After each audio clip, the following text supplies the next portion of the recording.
तुला भीती वाटते, त्रास होतोय, रडू येतं, फ्रस्ट्रेशन येतं, असं वाटतं की हा जो प्रॉब्लेम आहे, हे जे काही घडते माझ्याबरोबर ते आत्ताच्या आत्ता सगळं व्यवस्थित व्हायला पाहिजे, पण नाही होणार.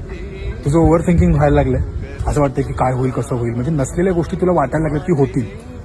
पण खरं सांगू का, काही गोष्टी खरंच वेळेवर सोडून द्यायला लागतात. कधी कधी कधी कधी प्रॉब्लेम आपण सोडू शकत नाही, पण वेळ सोडवू शकतो. एक सांगतो, काही दिवसानंतर, किती माहिती नाही, पण तुला वाटतंय ते नाही, तुला हवं ते होणार आहे.